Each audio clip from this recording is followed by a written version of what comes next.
And they really didn't speed us back into the whole idea of being students, because from that day, I mean, that idea changed for each and every one of us. Sitting in that classroom didn't mean the same thing. One thing that didn't help was the news folks. They kept coming and they really wanted all of these interviews with students who were just trying to figure out how to be kids again. And, I can't speak for the staff, but I'm sure folks like those that were involved with taking down the shooter, I'm sure they were exhausted just trying to process things on their own, much less trying to help the community process that. I ended up on the front page of the local newspaper, which was a complete shock. And there was a photo that was a picture of me in one of my worst moments. How much I miss not knowing that we're all screwed.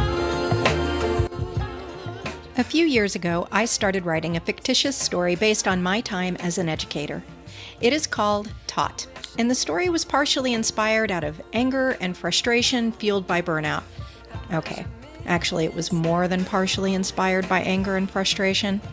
But Taught has also become a vehicle for me to tell what I thought at the time, and in some ways continue to think, was and is the real story of teaching. I now realize that my perspective is not everyone's perspective, but there are some pieces of Taught that resonated with many educators. This podcast is an extension of that story, and I, a former teacher, will interview other educators asking them to share how they really feel about the current state of education. Why are so many teachers burn out? Why are so many, like me, leaving the field? We likely won't solve any problems or come up with any solutions, but we can create a community of voices that maybe begin the conversation around how educators can take back teaching. I'm Melissa Lefort. Welcome to Taught, the podcast.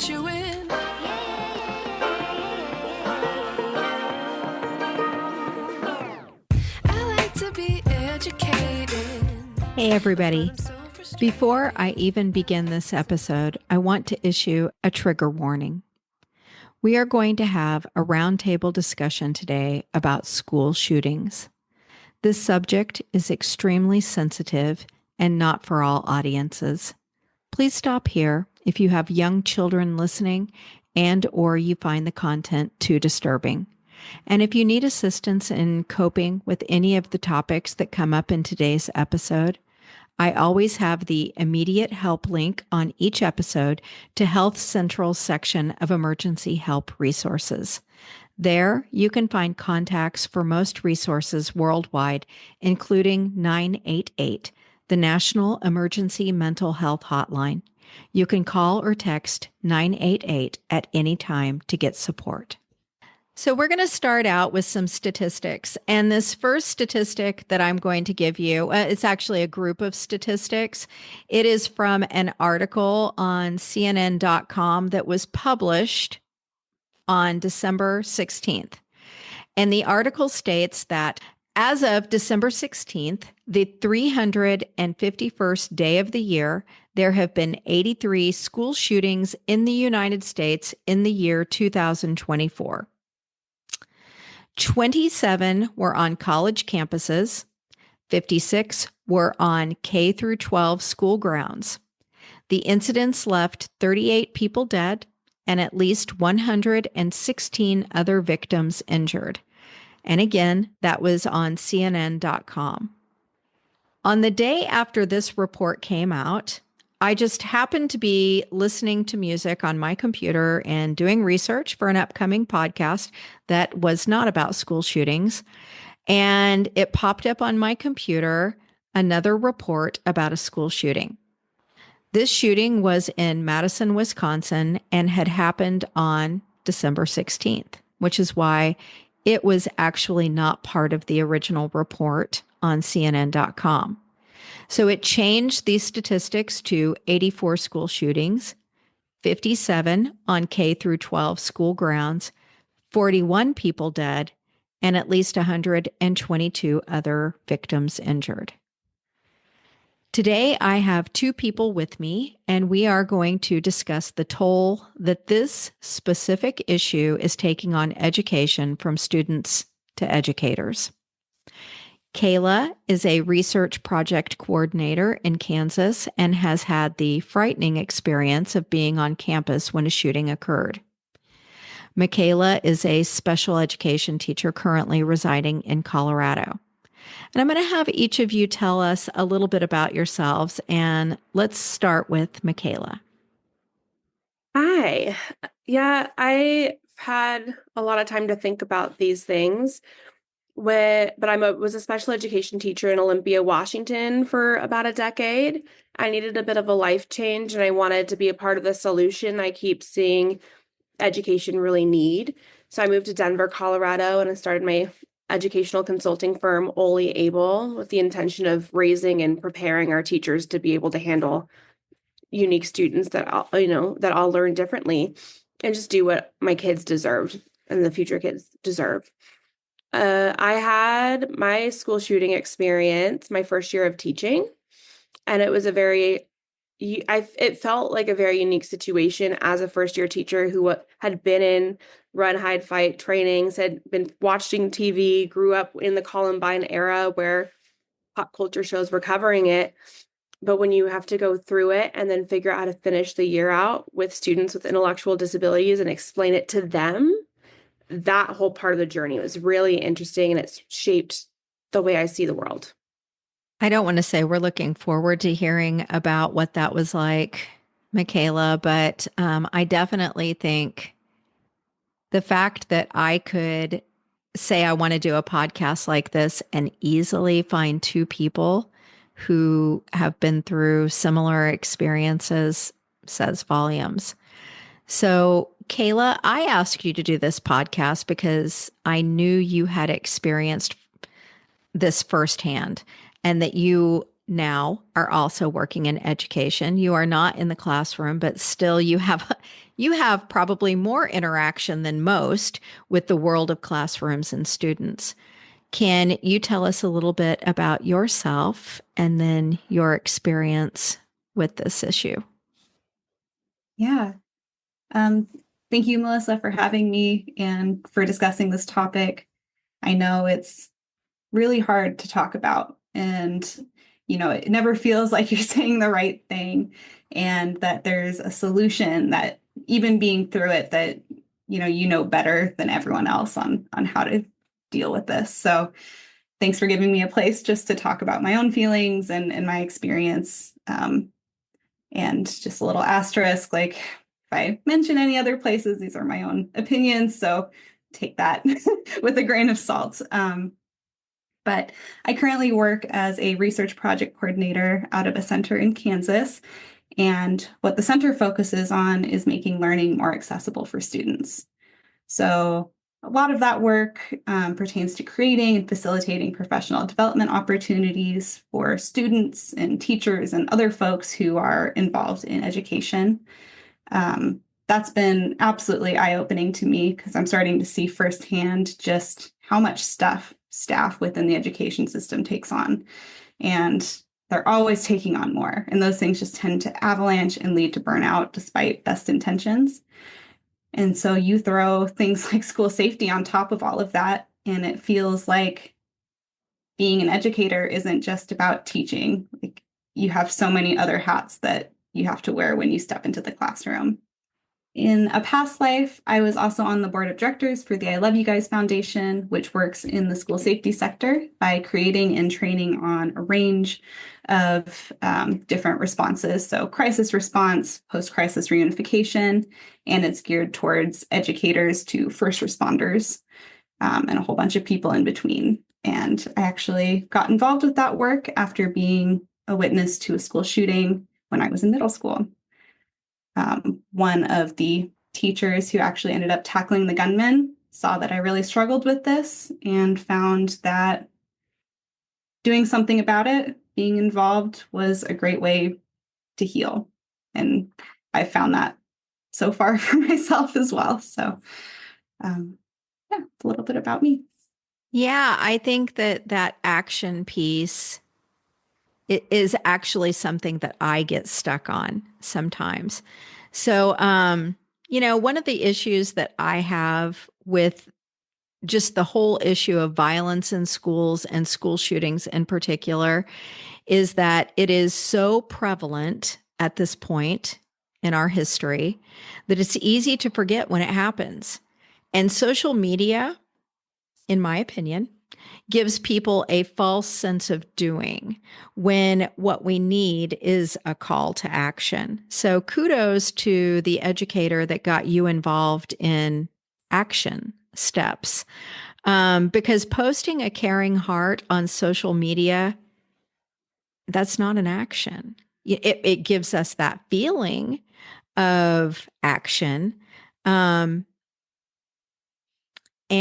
it was really all of this kind of posting here recently that motivated me to attempt to address this on my podcast. Someone posted something in a forum about wishing they could give teachers in one of these incidents a hug. And I think that just kind of slapped me in the face when I read it, because it just seemed like, I mean, hugs are great and they have their place. They can be comforting, but they don't address the underlying issues that we have with school violence, and they definitely don't address the action piece. It's something that I just feel like there's a lot of things that happen on social media that give us this sense of I did my part by being supportive. Um, when really we need to be brainstorming as a society what some actionable items could possibly be and what changes need to happen. So I'm curious from your perspectives, and you can feel free to tell us a little more about the incidents that you were involved in. But Michela, what do you think are some actionable things that maybe we should be thinking about? I have so many ideas and thoughts because this is all I think about. And I've actually been thinking about what we should be doing as a system when I was a high school student watching One Tree Hill's school shooting episode, because that was the first time where I got to see the picture and more of like the story instead of a news article. Because no offense to 2020, it didn't mean anything to me when I was 14, 15, 16. It didn't make an impact on me until I watched an episode like on One Tree Hill. And I got to see the people and the players and the nuance. And you have to remember that the aftermath of the situation is so much worse than when you're in the moment in that emergency situation.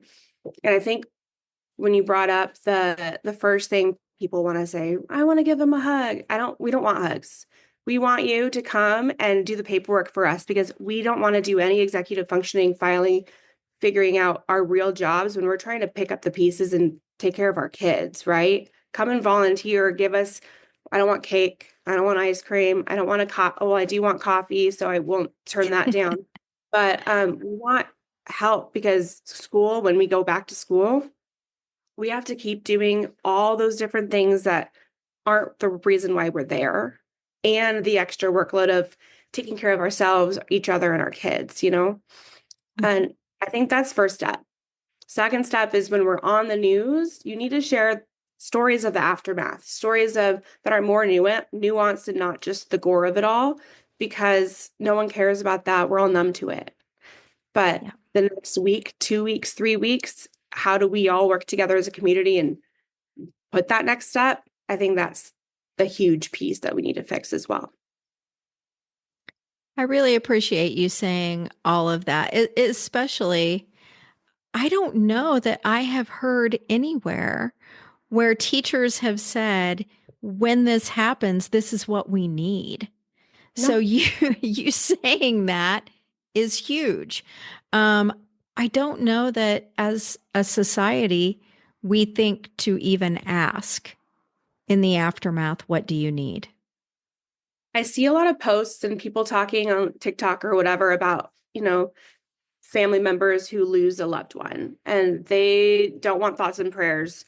They don't want you to have them make a choice. They just want you to come and do their laundry. They just want you to send food. They just want you to send those things. So I know that they're having those conversations, thankfully, right now about what happens when tragedy hits your family. the thing is, when a school shooting, it's your family in a different way. It's your community. You raised each other. You take care of each other. And we still have to do paperwork. And I don't want to freaking take attendance. I don't want to click on the 17 tabs that I have to do.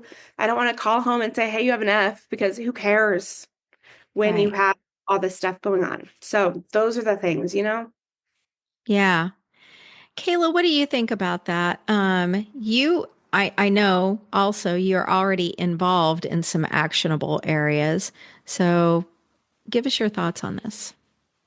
Yeah, just responding to Michaela, I think experiencing this from the student side during my event, we felt the same way. I mean, coming back to school was one of the hardest things I've ever had to do in my entire life. And there were certain things that made it easier. There were certain things that made it so much harder than it had to be. And one of the things that I really appreciated was how much support that we got from the community. I mean, we showed up that first day and there were posters everywhere. One school had made a bracelet for every single student in the school who'd experienced this. Um, we had teachers out in front giving hugs if people wanted hugs, but respecting and speaking with students in whatever way that they needed.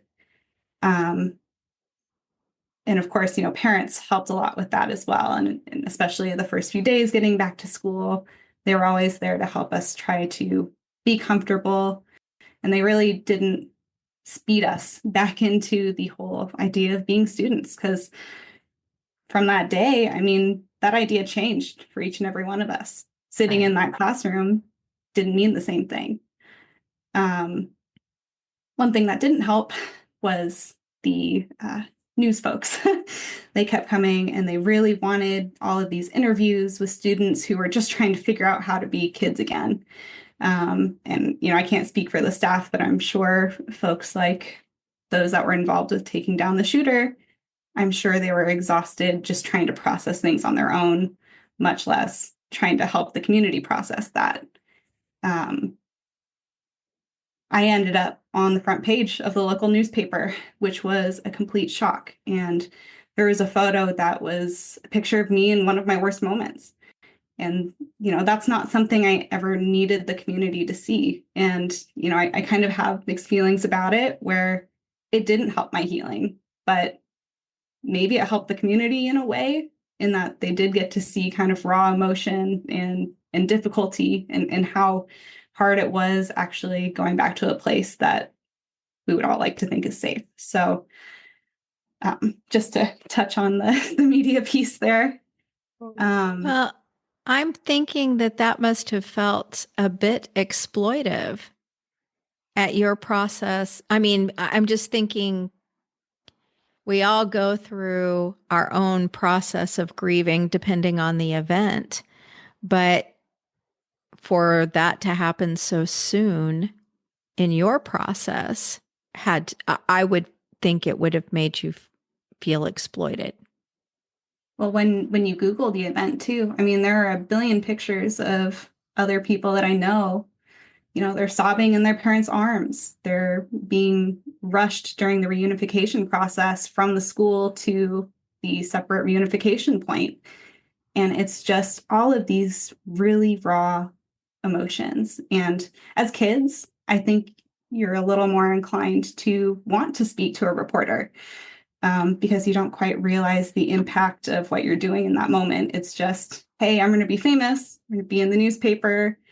Um, but I think Yeah. looking back, you kind of second guess that decision. Well, you were too young to make that choice, Mhm. you know? And in my case, I didn't even make the choice. They found out information from, about who I was. No one ever spoke to me. So who knows what happened there. But, teachers and school staff, I do say, protect your kids from that.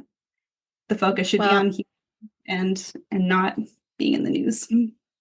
I think you said it well when you said we went back to school trying to remember how to be kids again, because you experienced something that no one should have to experience, but you also didn't have the mature processing to deal with it. And it does take you from childhood to having to deal with things that we do think more of adults being more capable of processing. Now, whether that's true or not, who knows? But um, you just want to go back to your innocence, right? Absolutely. Now, one thing I will say for my school is they were incredibly prepared for this type of event. We're actually considered one of the success stories. So when you think of Littleton, Colorado, most people think of Columbine. Yeah. And, we could go down a rabbit hole there. But I actually went to Deer Creek Middle School, which is right down the road from that. So, can you tell us a little bit about the event that happened at your school? Yeah. Um, so I will say that I am very strongly opinionated that we should all practice no notoriety. Um, so I won't speak the shooter's name at all in this story, and I highly encourage everyone else to do the same. Um, but on February 23rd, 2010, the shooter took his father's rifle and went and purchased ammunition. He then stopped for lunch and drove to Deer Creek Middle School, which was a school that he had attended 20 years prior. He parked across from the street and waited until a sheriff's patrol car left the parking lot of the school before he relocated to campus grounds. Um, he then entered the school and he was actually stopped by a custodian. And that custodian was probably the first hero of the day, as he told him that he needed to go check in at the front office and kind of blocked him from getting into the rest of the school. So the shooter ended up in the front office, had a discussion with the secretary who was working there at the time, and he had mentioned that he wanted to see a new wing of the building and asked about some teachers that he had known from his time at the school. So secretary was our second hero in that she told him he was welcome to see the new wing, but he had to wait until school was out. And, pausing here, there's some theories that he had wanted to get into the school, open a side door, and then come back with his rifle and carry things out that way. So just first things first, making sure that everyone knew who was in the building, not letting people in when they weren't supposed to be there. Like that is something that doesn't always happen. And so I've been incredibly grateful to both of those people for their steps there. Unfortunately, he proceeded to leave the school and waited until the final bell rang, where he then grabbed his rifle from the car and reapproached the front doors of the school as all the students were being let out. He asked a group of students if they went to school there, and upon hearing them answer yes, he announced that they were all going to die, and he fired a shot from his rifle, hitting a student. He then reloaded and fired another shot, which hit another student. And that all happened right before a teacher who was out on parking lot duty noticed him and tackled him to the ground, disarming him. A bunch more staff and parents came over to help. One person even thought to grab the gun and put it out of reach while the struggle was ensuing. And I think even some parents were there with zip ties because they happened to work in with HVAC systems or something. But it was a lot of folks who put themselves on the line when that's not part of the role they're supposed to have. But there were some pretty serious injuries. A lot of heroes who helped with those injuries. I think we even had a nurse who happened to be picking up a student, and she was able to help with some of that. The second student actually was able to get back into the school and was helped by teachers who were on lockdown back there. And then, of course, law enforcement showed up and they also helped diffuse the situation, take care of him, and then clear the school that had gone into lockdown. So I myself was on the school bus and I saw everything more than any, it was 2010. So I would have been, gosh, like 12 or 13 years old at that point. And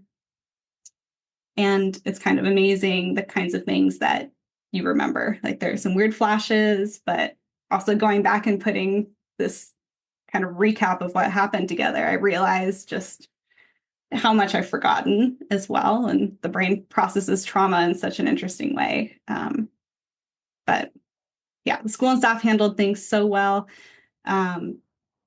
Lockdown and reunification went as practiced, and they'd actually just shifted to and trained on the standard response protocol, which was created by the I Love You Guys Foundation, maybe even just a few months beforehand. So I can tell you it worked. Staff were able to keep them out of the building, school locked down, everyone inside the building was kept safe. And reunification for those who were in lockdown went extremely well. There were still some misses, which I can get into later, but overall, I mean, this could have been so much worse, and just the efforts and the seriousness that the staff took in preparing for this and actually doing what they had prepared in the moment was an incredible feat, and I'll forever be grateful. I just want to thank you so much, because it can't be easy, no matter how many years go by, to tell that story. And I'm thinking, 2010, even back then, we felt we had to prepare schools for this type of thing. Michela, can you share your story with us? Yeah. Hearing Kayla's story was very, we have a lot of things that are actually, I think, in common, which is really interesting to me. So I'm and going I to really- interject. I want to interject here and say I set this up and you two didn't know each other. And to be honest, Michela, I didn't know you had a similar story. I did know a very small piece of Kayla's, but Mhm. and then when Kayla did her questionnaire, it was way more than what I even knew that she had experienced. So it's just I believe there's a universal push for us as human beings to do better in this area and help one another. But I just want to thank both of you from the bottom of my heart.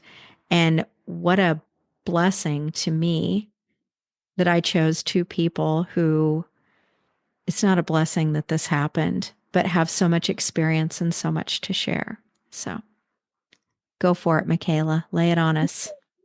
Yeah, I've been processing, and we were very lucky. No one got physically, let me rephrase, significantly physically harmed.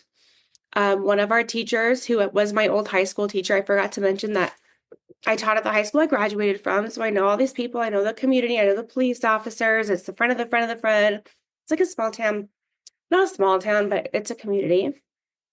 And I was just thinking about it, and I can pretty cut myself off really well because I have to be in control for my kids, right?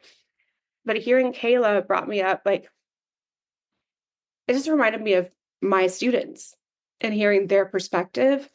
I spent so long making sure that they thought it was fine that it just reminded me of their moments, And I fully thought I was cool. I'm blaming Kayla, but it's funny because I'm used to telling the story to people who don't have experience with it. So I click on and I do my thing, but we don't talk about it with each other enough. So I taught at the high school I graduated from. It was a really unique situation. I taught life skills to kids with moderate to severe intellectual disabilities.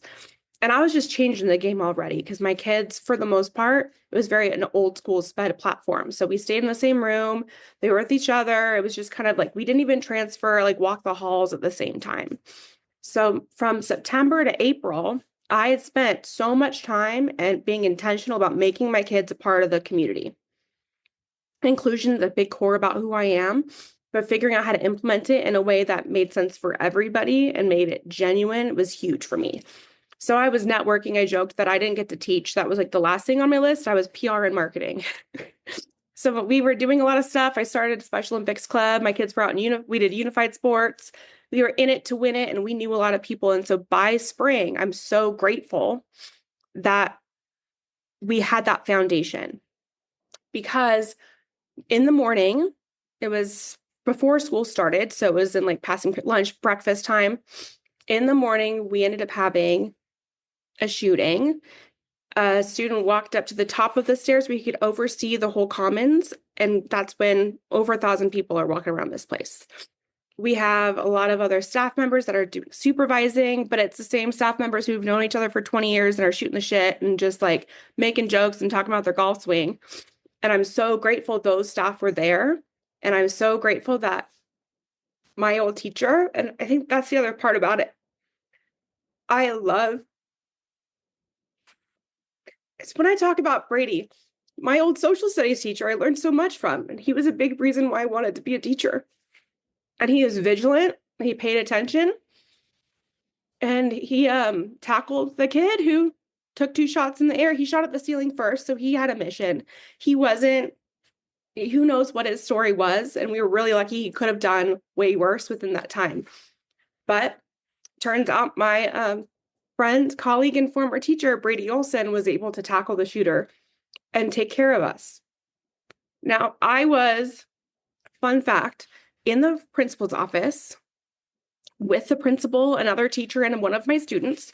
We were going through his backpack at the time of the shooting because there was a allegation that he had a knife in his bag.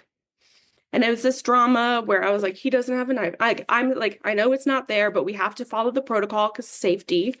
And I know the story is one student was jealous of another student, and they both wanted to date the same girl. And the girl was like, oh, well, he has it. And so it turned into this mess. Well, when the shooting happened, we had to go under the desk, and it was a teacher, my student, and I under the desk. The whole time we're there, I can hear the people in the front office. I can hear the tremor in their voices. I can hear them all trying to take care of business and be scared at the same time. We didn't know what happened. Luckily, everything was safe right away, but we don't know anything. We don't know the story for 2 hours. So we don't know who's hurt. We don't know what happened. We don't know anything. And I'm underneath the desk, and a colleague looks at me and says, should I answer my phone? And I'm like, absolutely not. I've watched too much TV, and I've been in 3 run, hide, and fight trainings. You put that phone on silent and you text them, don't answer. So I'm talking to this person, and I'm thinking in the back of my head, this was my student who brought the gun, and this is all over my student that has an intellectual disability, who doesn't know better and was manipulated. And whoa, what am I going to do? Like, I'm worried about this particular kid. Thankfully, it wasn't my student. But that whole entire time, I'm thinking, how am I going to protect the people in this office?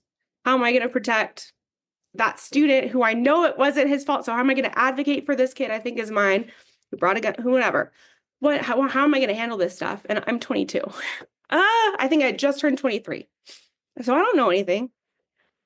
But I'm doing the best I can with the situation that we were given. Long story long, everyone was safe. The injuries were from a herd of people trying to run down the hallway at the same time. So there were sprained ankles, some scrapes. But in comparison to what we see every day on the news, like, we were lucky. I will never forget the good things that came out of that day. When you go, no one also talks about reunification, that whole process. I never hear a lick, any real conversation online. And we killed it. I watched all the teachers, and some of these people I've known since I was 12, 13, 15. Some of them I've watched look like crazy people in an assembly with like booty shorts and bright pink leggings. And they were all taking care of business and, getting kids where they needed to be. And we were just hustling. Like, we couldn't think about what was next. We were trying to get this person the medication, this wheelchair out of the room. Who's going to go back to make sure this is happening? Oh, the SWAT's over here. We're just trying to put all these pieces together and make it until we can think about what the next stage is. I had a student, there's a notorious situation that teachers have to deal with where a lot of times we can't get a hold of parents. Parents have too much stuff going on and school is not for whatever reason. a safe place for them to connect with. So I had a student where I only met his mom because of the school shooting. That was the first time I met his mom. And I could have done a couple things. I could have just been like, hey, bud, go over there's your mom, live your life. But I haven't met her. I wanted to connect with her and let her know how much I loved her kid. And so I used that opportunity to figure out how to make her feel safe and make sure she knew how cool her kid was, who hasn't been able to take other classes, who hasn't been able to meet other friends. And I'm trying to figure out how to like be a teacher and just survive this situation, you know? It was interesting. To respond to some of your thoughts, if you don't mind, Melissa. Go for it. um, you mentioned how terrifying it was to be in the classroom and how you had no idea what was going on. And I think that's a great point. I think we tend to forget the folks who are part of that lockdown. They don't have that information flowing. We tend to focus on the ones who've seen everything. And just based on some of the other students that I've spoken with who went through the same shooting, I think honestly, they had a harder time recovering from all of this because they're just piecing together information. And so just, yeah, I feel you there. And then you also mentioned the reunification and how well you guys did. And my school did great with folks who were in lockdown. Where there was a miss was students who were on buses and bus drivers. I mean, this was right as school was getting out. So they only had some of the students. Everyone else was still taking their time getting on buses. And they all thought it was firecrackers until, someone decided, oh, it's time to leave. All students were taken home. You don't know if there's parents at home. You don't know when you're doing reunification later who's missing.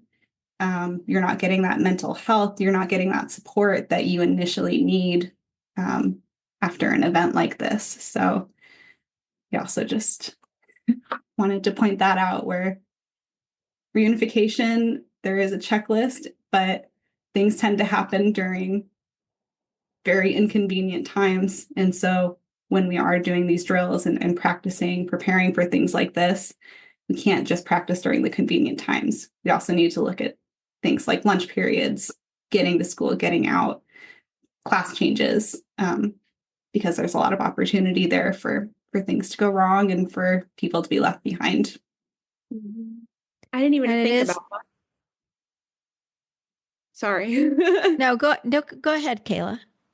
No, I was just saying I Michela. didn't even think about the buses. Like, I wonder where now I'm gonna have all these questions for my friends. I'm like, where do they go? Because there had to have been kids still on the bus. But I think they might have just driven them to our drop-off point because I would have heard about them. They wouldn't have gone back home. That's crazy. I think you both brought up a lot of really good food for thought. And I think nobody knows how to do these situations correctly. So whatever happens, happens. We do the best that we can in the moments that we have them. But it is, if you think about those people that don't know what's going on in the moment, that, and neuroscience tells us that the brain is at the height of the fight or flight because you don't know what you need to do. You just know you need to be on alert and you don't have all the information. Whereas I think it's natural to make plans when you do have information. You can start that's kind of how we naturally process. We start sorting the information and we start coming up with the scenarios and what our options are. For me, I've been in, I don't even know how many lockdowns. But speaking to something that you said, Michela, the one thing that happened to me the last two lockdowns that I was in, my final two as an educator, and it was a difference in the rest of my educational career, was I just went into all of those things that we do. You know what you're supposed to do.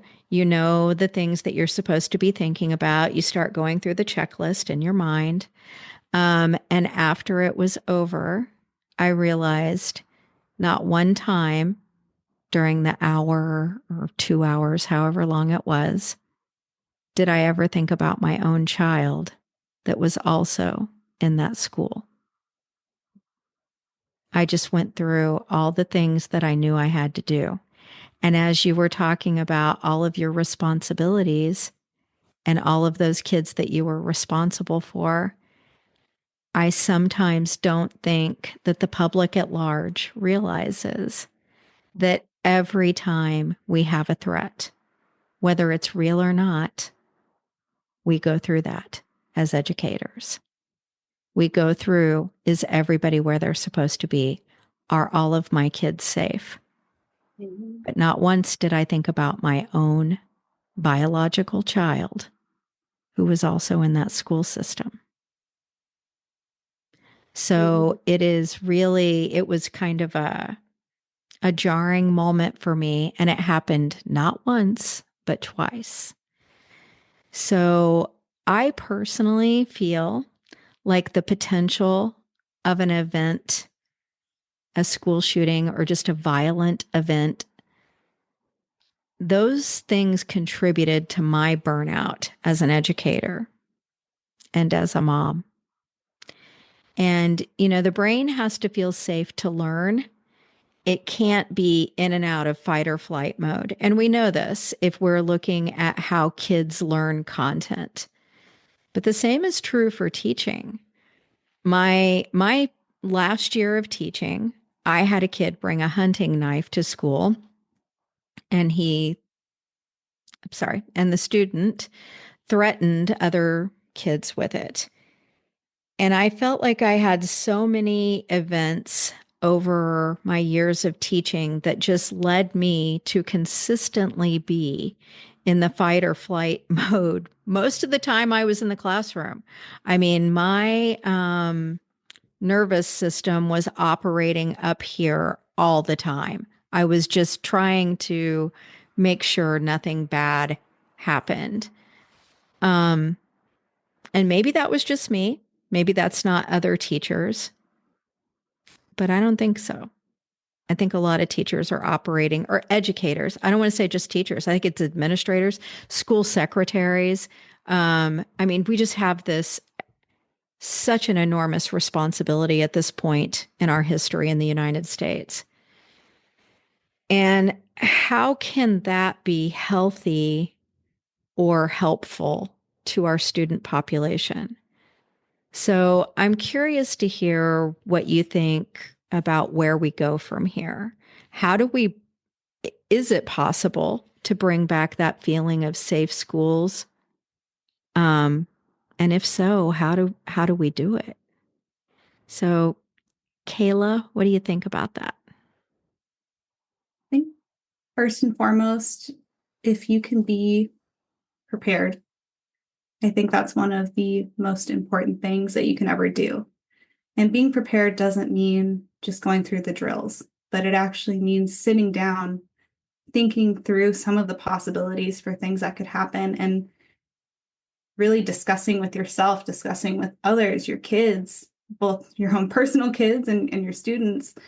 Um, what would you actually do if something happened? And making sure that that is just a part of you. Because as unfortunate as it is, things do happen. And I mean, the fact that you have two people on this call right now, I mean, everybody knows somebody who's been through something, whether it's a school shooting or some other form of violence. So just really take time, prepare, and I don't know, with my school shooting, I think it just goes to show that preparation can be everything. It can save lives. And even coming back to the school, I felt safer. I felt safer because I knew it was going to go, what was going to happen. Um, and my teachers let me know how seriously they were taking preparation as well. Um, Apart from that, I mean, focusing on mental health opportunities, teachers know their students extremely well. I mean, as educators, I'm sure you guys have students that you know more about than maybe you do other people in your lives. And I think you can notice when something's off, whether as a result of something happening at home or even an event has already happened. But the teacher, shout out to Dr. Banky, who tackled the gunman. I mean, after all of that happened, he noticed I wasn't the same kid. And he spent a lot of time and effort making me feel supported and seen. And he's always told me that I'm under warranty even when I'm no longer a student. So I love even that. even 15 years later, I mean, he's still such a wonderful friend, a supporter, and he makes me feel safer than anyone else I've ever known. So just kind of realizing the power that you have in your students' lives. I mean, you can make a lifetime of change in even just a short time. So Kayla, thank you so much for that. And again, something we don't think about, the aftermath, the what can we do as educators after the fact? I love that. Michaela, what do you Man, that's think? gonna get me. Kayla, you're messing with me because I was doing great. But the I'm under 20 thing, I'm obsessed with that. And now I want to go back 10 years and just say that. Okay. So I wrote that down because now I'm obsessed. And I'm thinking about the big picture and why I took a break from the classroom. A lot of people leave teaching because they are burnt out, and I get it. I've experienced burnout and I have so many stories within that. But the burnout is because of the system. It's not because of what we're doing. It's not because we're not working hard enough. It's because people are making decisions that we as educators and students have to follow for whatever reason, but it's made with a bad plan. And so when I'm thinking about the solution, we don't need more initiatives. We don't need anything new. I really love a lot of the stuff that we're trying to initiate right now, and we've been trying for years. We need better implementation plans.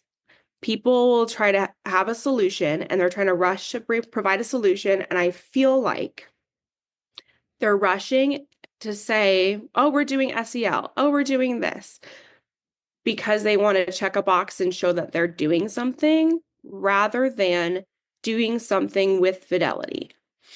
And that takes time and it takes conversations and it takes somebody to lead it that has the bandwidth and also the understanding of every different stakeholder, the experience of the student, the experiences of the teachers, of the paras, right?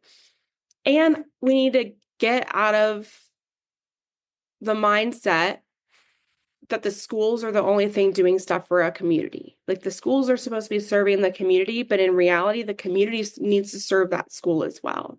Right. So I'm thinking about, we have plenty of things. We need school safety plans. We need a lot of that stuff.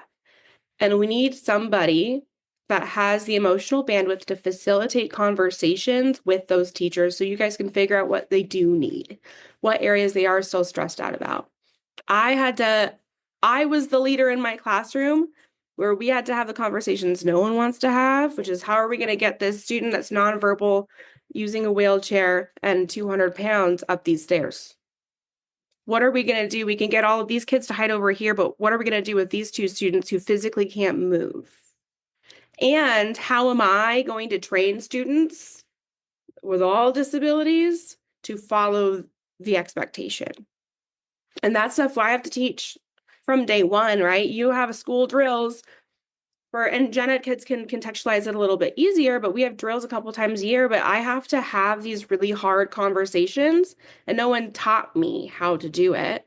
I figured it out because I read a lot of books and watch a lot of TV, I guess, that I had to figure it out. I would love if we had communities that brought together. I know we have a lot of small businesses and different pockets where they all work together to support each other. If we could have a community plan, what are we going to do as businesses, as doctors' offices, as the churches down the street? What are we going to do if this happens in this building or in one of this district, right? Oh, we're going to go provide food. And I don't want freaking pizza. Sometimes I do. But we need to provide, maybe give us a vegetable because we can't have more cake and more junk. Like, give us stuff that we really need that's going to make us feel better for longer, not just in the moment. Oh, we're going to come and we're going to clean up your classroom because it probably looks like a mess. We're going to go and give you the space. We're going to come.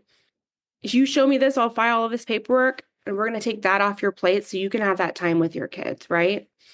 Let's do a cool art project and we're going to donate the supplies because y'all don't have the money to buy it. And then we'll give your kids the space to have those conversations and facilitate that learning, right? There's a lot of things the community can do to tap in. They just don't know better and we don't know how to ask for it. Well, I think even within the system, sometimes we don't know how to ask for it because I think many, and this is not a criticism to the education system. And I have a lot of criticisms for the education system, but this one isn't one. Sometimes you don't know what you need to do to prepare until the situation happens. But you can analyze that situation and do better the next time. And these are the things oftentimes that I see are not happening within the system. We have something happen and we assume that it was a one-off and we don't put in the analysis and the preparation for if it happens again. That is a learning opportunity. It is a learning opportunity not only for us, but for the system as a whole. And I'm going to get off my soapbox now, but that is, I'm really glad that you brought that up because it's not just education that shootings are happening in. I was talking to my brother-in-law this evening. We went and had dinner and I was telling him that we were going to have this conversation and I gave him these, I was able to rattle off these statistics because I had just done the research and I made sure that I said, but this is just school shootings. This is not mass shootings. So let's be clear. This is not just happening in education, but we can learn from every one of these and make every system better. Okay. Yeah, you're right. To that point, I think we're all part of the club no one wants to be a part of. I think some people have their foot in the door a little bit further than others, but like I said before, like we all know someone who's been through something and we're all part of a wider community. And there are a lot of ripple effects that happen, specifically with school shootings. And I think we tend to forget that there might be more victims than just those that saw something happen, that were a part of something. So also just food for thought, we're all impacted by this. It's an important topic. We all, as a community, need to be focusing on making change. Because it affects all of us. At the end of the day, it affects every one of us. So I'm going to ask my final question here, which is maybe an easy one. Is there anything else that you would like to share? And we'll start with Michela. Been thinking a lot. I have a lot of random half-written notes on my iPhone, and then I found my post I made on Facebook the day of the shooting, and I was like just processing how my journey with processing the situation has like kind of evolved. It's really interesting. And there's so many different ways to talk about it, and I'm trying to figure out what to prioritize. But school shootings, they can't be normal. Any shooting in public, like mass shootings, can't be normal, and they can't become the equivalent of a sad car accident. It kind of feels right now, and I understand because of my reactions now whenever I see a headline, see a tagline. But it kind of feels the equivalent of driving past a bad car accident and then forgetting about it when the bottleneck clears. So you're like, oh, what color car was that? How bad was it? I don't remember. Because you get out of the bottleneck and then you're driving forward. But this is too serious. It can't be that way. And the way that we're speaking and then we're speaking about it, we're not speaking about things. Is just kind of pushing us along to be numb to it. Now, as somebody who's been experienced that, I've experienced a lot of crazy random things, and as a special education teacher that works with kids with severe needs, the behavior of it all, like, I am not scared of nothing. I'm really not. When I'm in an emergency, I can handle it, and whatever it is. My apartment just flooded and everyone was congratulating me with how calm I was. And it's because I've been through stuff and I've learned in an emergency, I have to get us through. I have to figure it out. When 9 out of 10 times now, when I see a headline or a news, I can't even learn the school's name anymore because I'm at capacity. I don't have anything for you there. Like, I can't, they'll ask me details. I don't know. I don't want to know. I have nothing left to give. In terms of learning more facts and figures, until we find a solution that's conducive to honoring it in a way that feels genuine. I have a hard time following a bad plan. And I just kind of feel like we're following a bad plan because people with money and a voice are leading the pack. But I will say, if I go back to my Facebook post from April 27th, 2015, my first chunk said, we cannot bubble wrap our kids or the world they live in. We can teach them to not live in fear, but be smart, resourceful, and kind-hearted. Now, I was 23 and I was just like optimism, and I had to get my kids through the rest of the day, the rest of the year, and let them know, we're not going to let anything happen to you. You're fine. And it took me a lot longer, I think, to process how it impacted me because I didn't have the luxury to process it. I did in pockets of it, but I couldn't really figure it out until probably the summer. And even then, I don't know if I fully intellectualized it until maybe the Florida shooting in 2018. I think it took me a couple years. Just thinking out loud and thinking about where the solution is. We need to listen more. We need to take ownership, and this is for all the stakeholders. We need to still have that optimism because I'm never going to be the person that's never going to go to the movie theater again. I'm going to go back to school, and I'm not going to let this situation affect my experience with the school I graduated from and have all these great experiences and done all these big things with my Special Olympics club. Like, that experience isn't going to shade my ability to navigate the world. But we need to do a better job of lifting people up, giving them the space to process and the tools they need to make it through, because we're always going to have hard stuff. I'm really glad that you said that. One of the topics that's come up, it actually kind of started, it was like the impetus for starting this podcast, was the number of teachers who pass too early. And I had a couple of friends in the same school district that passed away unexpectedly before retirement.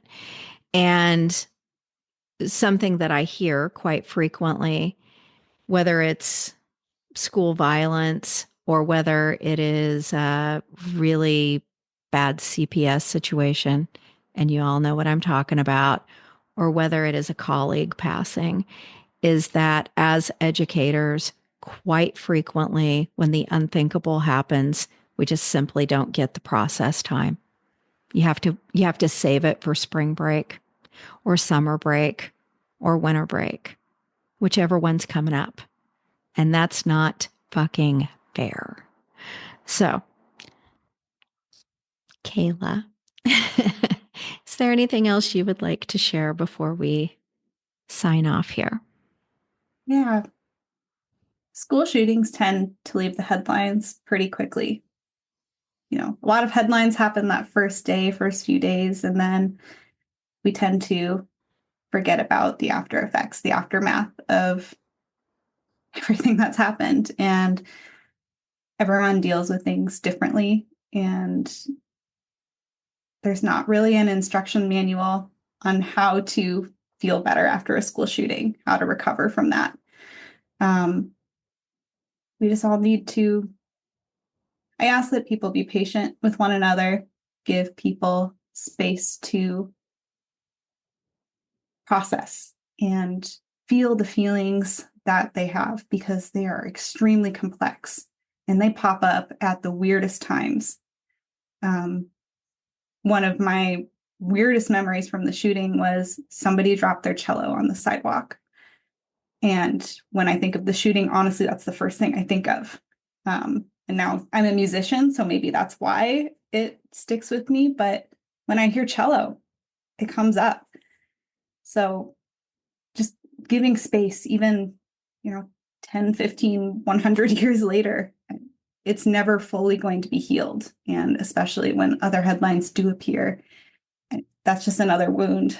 And it doesn't even have to be school shooting related. It can just be violence in general or just something triggering. So just be kind, and give people a space to be heard and be prepared so that we can keep this from happening. And if it does happen, it's not to the extent of some of the headlines that we have seen. So just listening to this podcast right now, hopefully people have learned something, or I don't know, I made you feel a feeling about this, and it's going to send you into a thought process that you weren't going to have before. Like those are all steps into making a difference. And I hope my story helps other people. I think it will. It helped me process. It really threw me off because I was like, I'm fine. And that you remind me of my old peer tutors. And then it really put me back in a weird space.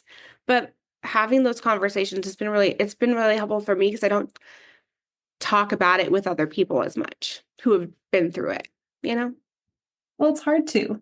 No one wants to hear about the traumatic thing. It's hard to hear. And if you haven't been through it yourself, I mean, you can't even begin to understand on the same level. There's a lot of, yeah, I'll give you a hug, but it's not the same as speaking to people who are in that club. So I don't know, thanks to you, Michela, as well for sharing your story, because even that for me is another step in healing, just knowing I'm not alone. Sadly, we have a much bigger group than we know. We absolutely do. Melissa, I have one more thought. Do you mind if I throw it out there? Go for it. I always go back and forth about how to solve the problem, and it's not going to be one extreme or the other, right?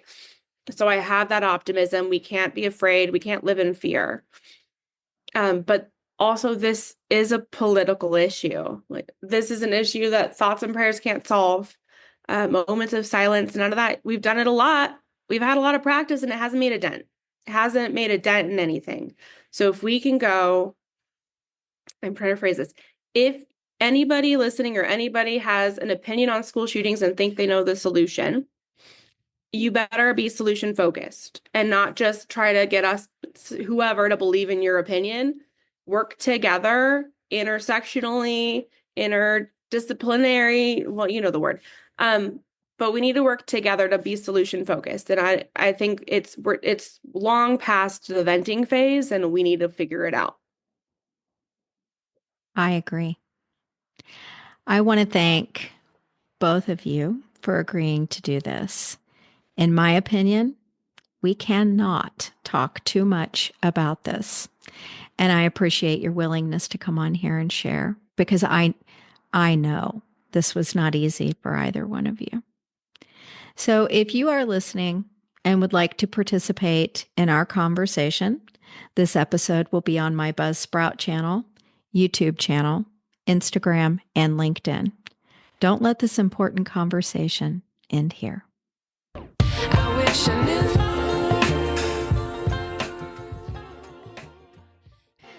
Today's episode was produced and edited by me. The theme music is by Otis McDonald featuring Joni Inez. But I'm so frustrated. If you know someone who might enjoy these conversations, please share the podcast episodes as much and as often as you can. It's as simple as copying the link you use to access today's episode and sending it in a message or sharing it on social media. I'm a small, independent operation, and your shares broaden our audience. Perhaps you or someone you know will be inspired to talk about teacher burnout. If you would like to get your voice on my podcast, contact me via the link on my webpage, taught.buzzsprout.com. Coach, speaker, and author Rashid Ogunlaru said, "It may take many voices for people to hear the same message. Join me in being one of the many voices rising up to get the message out around educator burnout. This is Melissa Lefort. Thank you for listening to Taught, the podcast.